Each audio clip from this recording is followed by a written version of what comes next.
Bonjour à vous tous et nous revoilà aujourd'hui pour la suite de notre chapitre avec une partie importante qui va venir vous hanter régulièrement. Il s'agit des agrandissements et des réductions. Alors regardez ici à droite, on a une pyramide. Alors, je pense qu'ici, hop là. Alors caché, en coupant, j'ai raté le nom du dernier point là-haut, c'est le point C. D'accord, donc je vais refaire le point C ici. Voilà, ah mais du coup il est vert, ce sera joli. Voilà, donc on a donc une pyramide ici, une pyramide qui est faite à base de triangles équilatéraux, hein, pour se faciliter la vie. Non, triangle rectangle, pardon, triangle rectangle, pour se faciliter la vie dans un premier temps. Donc on a donc CBA qui est un triangle rectangle, en B, d'ailleurs la marque de l'angle droit n'est pas marquée sur le dessin, je vais peut-être la rajouter, comme ça on le verra bien que c'est l'angle droit. On a également CBD qui est également un triangle rectangle. Et puis également la base de cette pyramide qui est DBA est également un triangle rectangle, même rectangle isocèle d'ailleurs, rectangle isocèle en B. On nous donne quelques longueurs supplémentaires, à savoir CB qui vaut 6 et AB qui vaut 4. La première étape, toute simple, on vous demande d'abord de calculer l'aire du triangle DBA. Et ensuite, de calculer le volume de la pyramide CDAB. Ben commencez, allez-y, mettez en pause la vidéo et commencez par faire ce petit calcul. Ça ressemble beaucoup à ce qu'on a fait auparavant, donc il n'y aura pas de difficulté, j'imagine. Allez-y, mettez en pause. Voilà, donc vous avez fait quoi ici? Donc vous avez déterminé donc d'abord l'aire du triangle ADB. Je vais écrire ici, il y a un petit peu de place ici, je vais remplir là-dedans. L'aire du triangle DBA. Et, alors c'est quoi? Ben, c'est A qui est égal à quoi? Ben, parce que c'est un triangle rectangle, il suffit de prendre les côtés qui se forment l'angle droit et le produit des longueurs des côtés. Ça va donc faire ici DB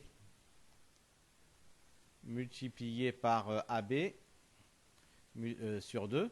Et comme DB, alors je vais tout sur une seule ligne parce que là, il n'y a vraiment pas la place parce que je veux faire ça dans l'énoncé.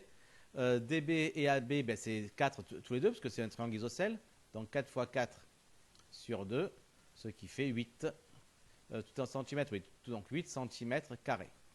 Et quant au volume, le volume de la pyramide, donc CDAB, qu'est-ce que c'est? Eh bien, c'est V. Et c'est égal, vous savez vous rappeler, A multiplié par H sur 3. Ce qui fait donc A, c'est combien? C'est 8. Multiplié par H. H, c'est évidemment ici CB. Donc c'est 6 sur 3. Ce qui fait donc, le 6 sur 3, ça fait 2. 2 fois 8, 16. 16 cm cubes. Voilà, ça c'est partie facile. Hein, juste pour amener la suite. Bien. On coupe la pyramide. Vous avez vu ici? Donc, je fais une petite marque, des petites hachures là. On va couper cette pyramide par un plan parallèle à la base, passant par le point E. D'accord? Il y en a CE qui vaut 3. CE, cette distance-là, CE, ça vaut 3. D'accord?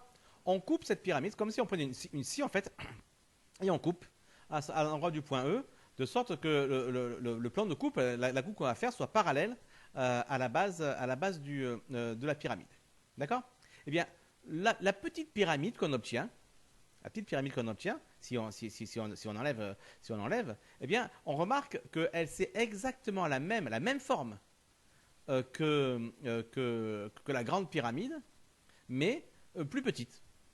Alors pourquoi la même forme? Parce que tout simplement, regardez, alors on va faire les choses rapidement. Hein. Regardons chacune des faces latérales. Par exemple, commençons par la face latérale C. Oula. C A B. D'accord? Eh bien, puisque je coupe parallèlement à la base, ça veut dire que FE est parallèle à AB. Du coup, d'accord? On se retrouve dans quoi finalement ici? On se retrouve dans une situation de Thalès. Et donc avec des triangles semblables. Et donc tous les angles se retrouvent. L'angle ici, c'est le même que celui-là. L'angle ici, c'est le même que celui-là. Et évidemment, l'angle en haut, c'est exactement le même. Donc forcément, c'est forcément le même. D'accord? Donc on retrouve des triangles semblables. Et donc finalement, la petite pyramide est faite de triangles semblables à tous les triangles qu'il y avait pour la grande pyramide. Donc voilà pourquoi elle aura évidemment exactement la même forme. Et donc ce sera une réduction. Ce sera une réduction de la pyramide de départ. Alors moi j'ai marqué un agrandissement. D'accord? Et non pas une réduction. Pourtant elle est plus petite. Hein. On verra très vite pourquoi on parle malgré tout d'agrandissement parce que c'est un cas général. Alors, pour faire justement ces agrandissements, même si techniquement ce sont des réductions, c'est plus petit, eh bien, on a besoin de ce qu'on appelle le coefficient d'agrandissement. Alors, qu'est-ce que c'est que le coefficient d'agrandissement? C'est tout simplement le rapport entre deux longueurs qui se correspondent, celle d'arrivée sur celle de départ. Par exemple, reprenons l'exemple qu'on avait au départ. Si je prends le côté, on va prendre en orange, le côté CB. D'accord. C'est ce grand côté-là sur la grande pyramide. Si je prends la petite pyramide, eh bien évidemment, ce côté, l'équivalent de ce côté-là, ce sera ce côté-là, le côté CE. D'accord? Tout simplement. Eh bien, ce que je vais appeler le coefficient d'agrandissement, ce sera simplement le rapport entre ces deux longueurs. Et je prends celle d'arrivée sur celle de départ. Celle d'arrivée, c'est la petite pyramide que j'ai obtenue après la découpe. Et celle de départ, c'est la pyramide que j'avais au départ, évidemment. D'accord? Donc, celle d'arrivée sur celle de départ. C'est-à-dire, ce sera quoi le coefficient d'agrandissement ici?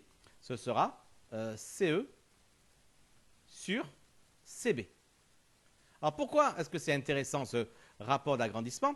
Parce que reprenons encore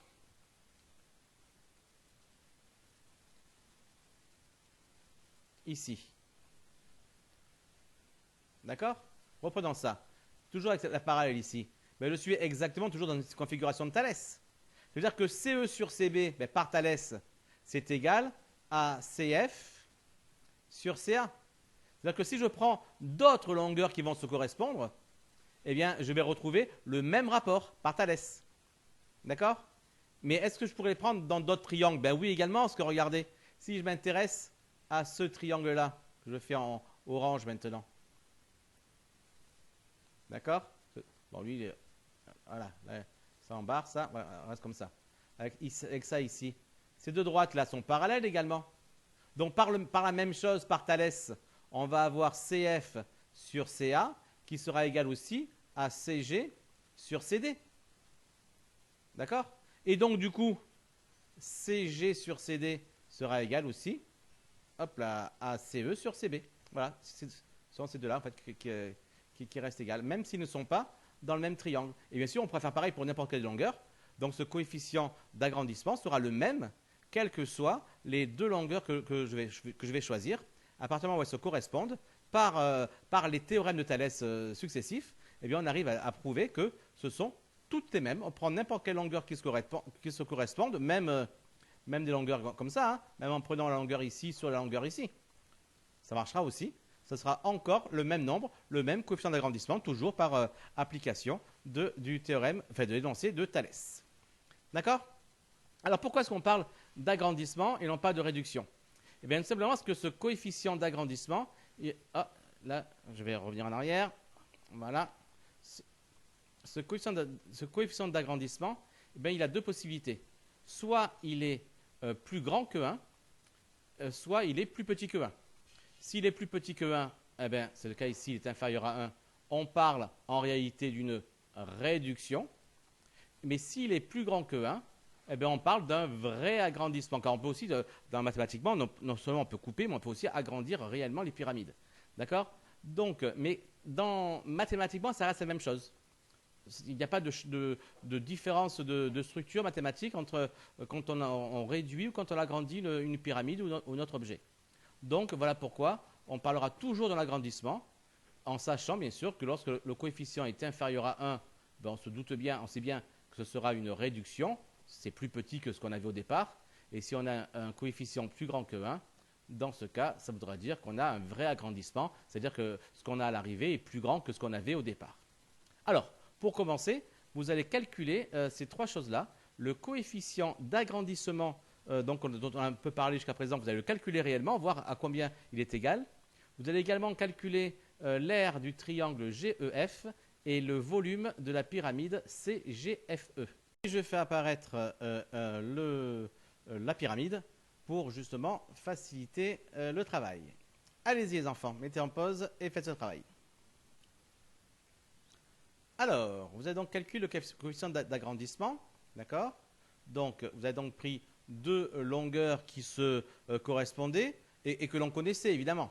Parce que évidemment, j'aurais pu prendre CG sur CD, mais évidemment, je ne connais aucune de ces longueurs, donc ça ne va pas beaucoup m'aider. Donc, je vais prendre évidemment les longueurs que je connais. Donc, le coefficient d'agrandissement,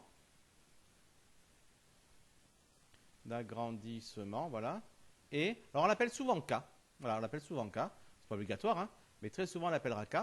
Et est égal à quoi donc ce coefficient d'agrandissement? Eh bien, il faut donc que je prenne deux longueurs que je connais, et si possible deux longueurs, deux longueurs qui se correspondent, et c'est possible que je connais. Alors, lesquelles je connais ici qui se correspondent, et je connais évidemment CE ici, j'avais expliqué tout à l'heure, ça faisait 3. Et on a également CB, on les connaît très bien. Donc on fait donc CE sur CB. Et pourquoi CE sur CB et pas CB sur CE? Parce que si je prends CB sur CE, ça veut dire que celle d'arrivée, c'est CB. Or ici, je suis en train de découper. Donc c'est la pyramide que j'ai après, c'est bien la pyramide qui a pour côté CE. Donc c'est CE sur CB qui est égal, donc à combien? Est égal à 3 sur 6, c'est-à-dire 1 sur 2. Je mets 0,5. On va rester en décimale ici. 0,5. D'accord? Bien. Ensuite, quel est l'aire du triangle GEF? L'aire de GEF est, alors je ne vais pas l'appeler A, parce que A, j'avais déjà utilisé tout à l'heure, donc je vais l'appeler A' par exemple. A' est égal à quoi? Alors là, il va falloir réfléchir un peu. Alors, parce que évidemment, le triangle GEF, il est pareil, hein, c'est aussi un triangle rectangle, il est toujours isocèle. D'accord, évidemment. Mais je ne connais pas ces longueurs, je ne connais pas FE, je ne connais pas GE, je ne connais pas grand-chose. Alors, puisque K est le coefficient d'agrandissement, eh bien, en application de Thalès, en réalité, c'est ça qu'on fait en réalité, sans trop le dire, c'est on applique Thalès. Eh bien, qu'est-ce que c'est A'? Ce sera évidemment EF fois EG sur 2, ça, il n'y a pas de problème. Mais EF, ça va être quoi, EF? EF qui est là. Ça va être, je vais prendre un peu de couleur, ce sera plus joli. Le EF qui est là, ça va être quoi? Ça va être le AB qui est là, mais multiplié par le coefficient d'agrandissement. C'est-à-dire que le EF qui est là, c'est AB multiplié par K. D'accord? Et le EG qui est là, eh bien, puisqu'il est aussi isocèle, ça va faire aussi la même chose que EF, c'est-à-dire AB multiplié par K. Et tout ça sur 2. Et ce qui est intéressant de voir ici, c'est qu'en faisant ça, qu'est-ce que je fais apparaître ici? Je fais apparaître AB fois AB sur 2. Et qu'est-ce que c'est que AB fois AB sur 2? Bien, si je remonte un petit peu,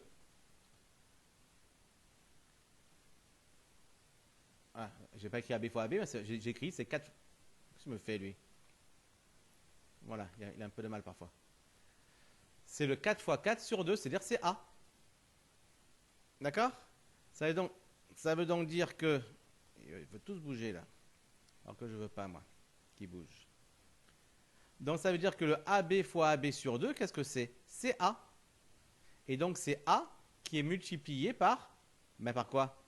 Par K multiplié par K. Et K multiplié par K, ça fait K au carré. Alors après, je peux calculer. Hein. Ça nous fait quoi? Ça nous fait... A, c'était combien A? On a trouvé 8, je crois. 8 multiplié par 0,5 au carré. Et ça calcule. Calculatrice, elle est où? Elle est là. 8 multiplié par 0,5 au carré. Ça fait donc 2 cm carrés. Logique d'ailleurs. Puisque l'agrandissement était de 0,5, ça veut dire que tout a été divisé par 2 en fait. Ben, lorsque tout est divisé par 2, évidemment, les aires, elles, sont divisées par 4. D'accord? Passons maintenant au volume. Le volume de la pyramide, ben là, donc de la pyramide, donc on va faire du Z, CTRL Z pour revenir en arrière. Le volume de CGFE. Alors, qu'est-ce que c'est ça? Ça va donc être V', qui est égal à quoi? Qui est égal à A fois H, je vais l'appeler H' ce coup-ci, parce que ce n'est pas la même hauteur que tout à l'heure, divisé par 3. C'est A' plutôt. A' fois H' divisé par 3. D'accord? Alors H', A' plutôt. Ben, j'ai vu, c'est déjà A fois K au carré. On l'a déjà vu tout à l'heure. Multiplié par H'. C'est quoi H'? H', c'est CE, évidemment. H', c'est CE. Alors, c'est vrai que je connais la valeur de CE. Je sais que CE est égal à 3. Mais en réalité, ce CE, il vient d'où? Il vient, enfin, du moins, comment est-ce que je peux l'écrire?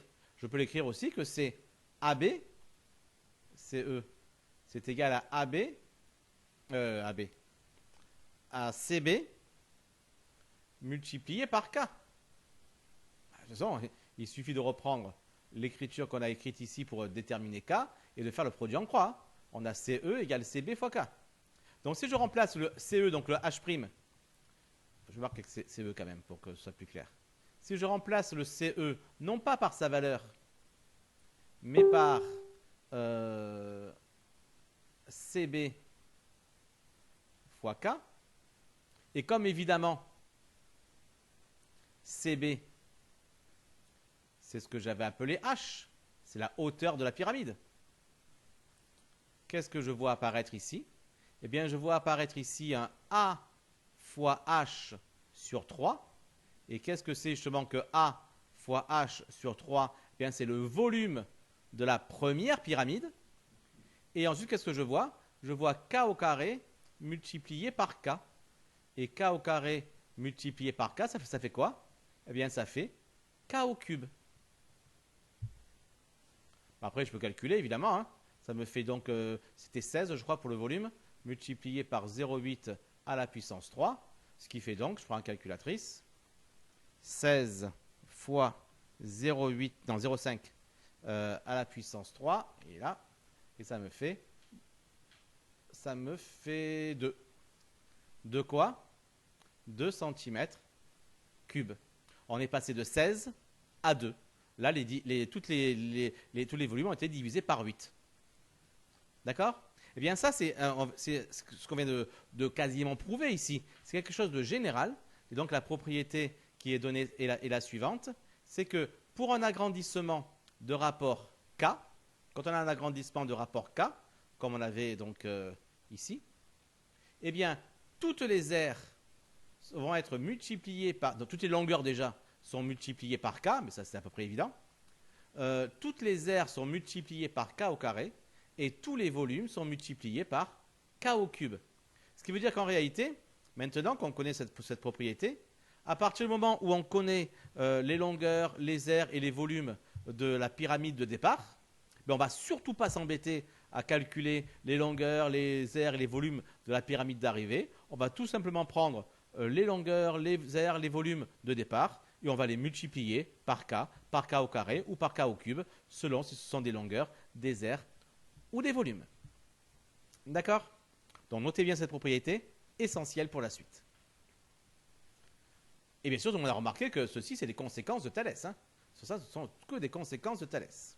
On le dit plus ou moins, mais en réalité, on ne fait que du Thalès là. Il n'y a pas grand-chose de très nouveau mathématiquement. Voilà, donc les propriétés sont marquées. Si vous n'avez pas terminé, eh bien, vous mettez en pause la vidéo et on continue. On continue avec cet exemple. Le récipient représente ici contre a une forme conique et a pour dimension, donc OM qui vaut 6. Écrivons-le de suite pour ne pas l'oublier. OM, ça vaut 6. Et SO, ça vaut 12. Calculer en centimètres cubes le volume de ce récipient et donner la valeur exacte, puis la valeur arrondie au dixième de centimètre cube. Donc déjà, vous mettez en pause et vous commencez à faire cette première question toute simple qui va ne poser de problème à personne. Allez, à tout de suite. Donc, vous avez normalement calculé le volume de ce récipient. Bon, on va faire la correction. Alors, c'est quoi le volume de ce récipient? Parce que c'est un cône, c'est le volume d'un cône. Pour cela, il faut partir d'abord avec la surface de la base, du disque de base. Donc, petit 1, donc l'air du disque de base est, alors on peut l'appeler A, c'est pi fois rayon carré, le rayon c'est OM au carré, donc ça nous fait 36 pi. Voilà, 36 pi. D'accord? Et après on demande une valeur exacte, donc c'est 36 pi, et après on demande une valeur approchée. Donc on calcule là 36 pi, prends la calculatrice, 36 fois pi, il est où? Il est là. Et ça nous fait donc 113,09, etc., etc. On le veut à quoi? On le veut au dixième de centimètre cube, donc à 113,1. 113,1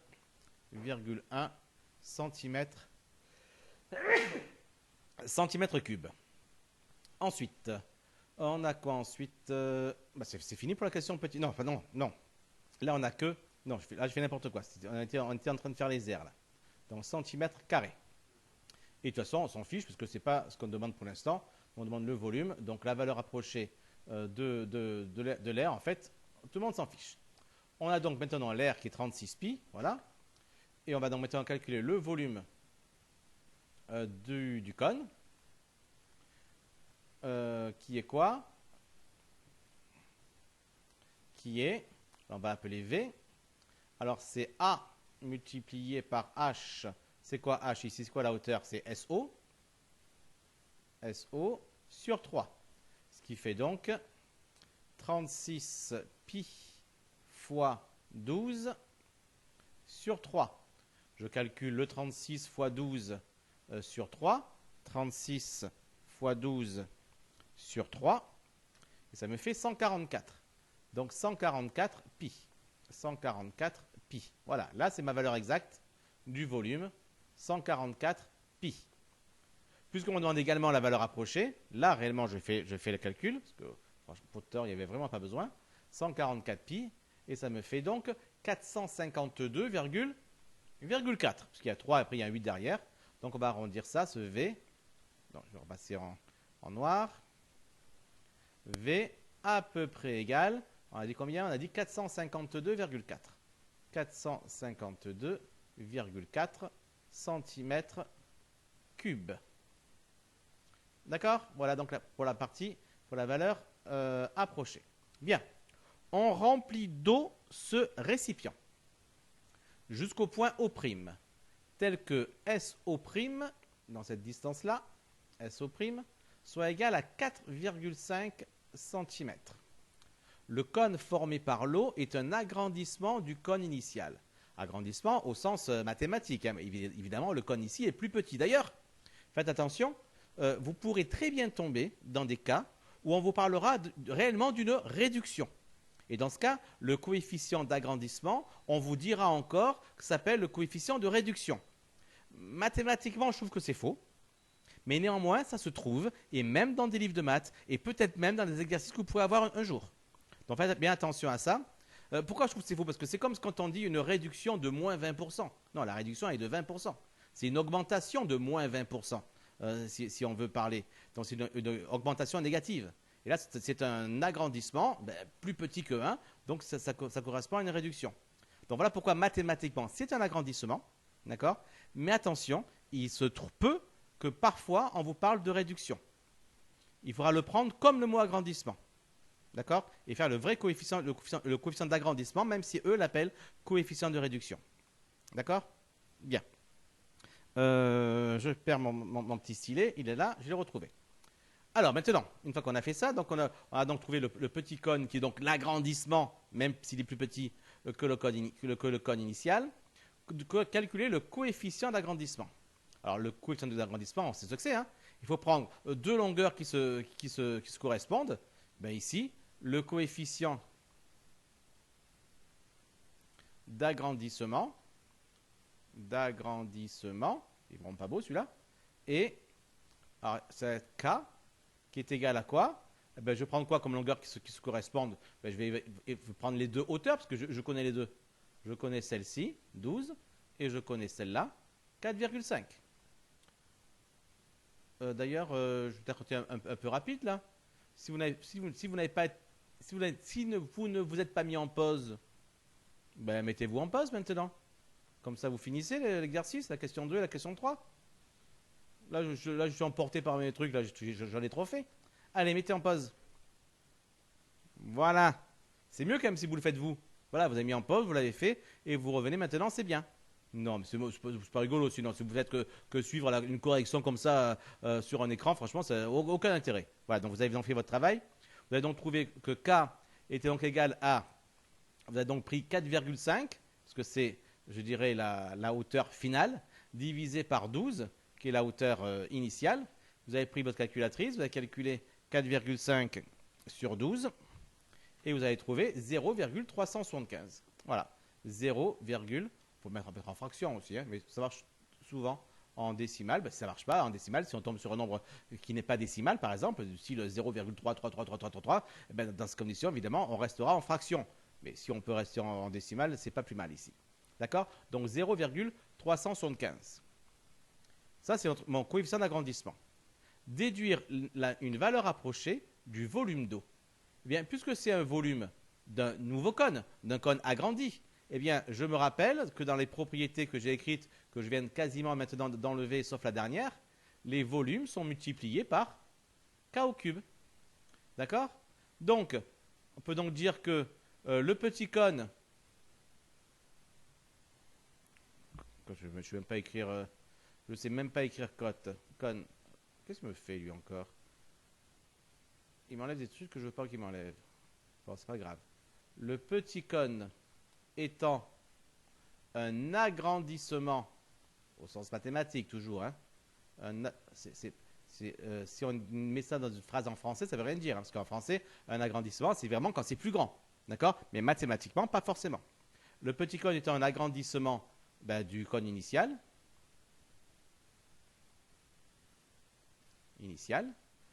le volume, virgule, le volume du petit cône, et donc le volume d'eau, c'est la même chose, et V', et c'est quoi V'? Bien, c'est le volume de départ multiplié par K au cube. Voilà, j'ai pas d'autre calcul à faire. Tout ce que j'ai fait jusqu'à présent, tout ce que j'avais fait la dernière fois sur la pyramide, j'avais repris chaque longueur, etc. J'avais récupéré, j'avais fait apparaître des K, j'avais fait réapparaître le volume. J'ai plus besoin de ça. J'ai plus besoin de faire tout ça. J'ai ma propriété. V' égale V fois K au cube. C'est un agrandissement, donc les volumes sont multipliés par K au cube, tout simplement. Donc ça me fait que V' est égal à 144 pi multiplié par 0,375 au cube, tout simplement. Donc ça me fait quoi? Ça me fait un V' qui est égal à, je prends des calculatrices. Peut-être que si j'étais resté en fraction, peut-être que j'aurais eu des facilités pour simplifier les fractions, tout simplement. Je mets ça au cube et je le multiplie par 144. Et ça me fait, voilà, ça me fait un nombre pas très, très beau. Peut-être qu'effectivement, en fraction, j'aurais eu quelque chose de mieux, je sais pas. 7, du coup, en plus, j'ai pas de mémoire. 59 375. 59 375 pi. Et bien sûr, prenons-le quand même en valeur approchée. Donc multiplions par pi. Multiplié par pi, il est où? Non, j'ai raté. Je reprends donc à 0. 7,59375 multiplié par pi. Non, mais il m'a mis au carré cet andouille. L'andouille, j'imagine que c'est moi, je n'ai pas dû faire ce qu'il fallait. Allez, on reprend. 7,59375 multiplié par pi est égal à 23. Virgule combien? Virgule 8 et après il y a un 5, donc je vais arrondir à 9, 23,9 cm cube. Voilà donc ce que j'ai dans ce petit morceau de cône. je devrais donc avoir 23,9 cm3 d'eau, puisque c'est de l'eau qu'on avait ici en l'occurrence. D'accord? Eh bien, c'est très bien tout ça. Eh ben, on se retrouvera la prochaine fois. Donc, vous travaillez bien ça. Voilà. On ne va pas donner de suite pour l'instant. Je vous demande simplement de bien retravailler ceci avec sérieux, de bien vous imprégner de tout, du cas, du cas au cube, etc. De bien refaire tout ce qu'on a fait aujourd'hui. Et comme ça, la prochaine fois, on passe aux exercices. Il va falloir être au clair avec tout ça. Et puis, vous verrez, c'est facile. C'est assez facile. Mais il y a parfois un peu beaucoup de calculs. Donc, mais ça, je suis sûr que vous savez gérer. Allez les enfants, travaillez bien et on se retrouve la prochaine fois pour les exercices. Ciao, ciao!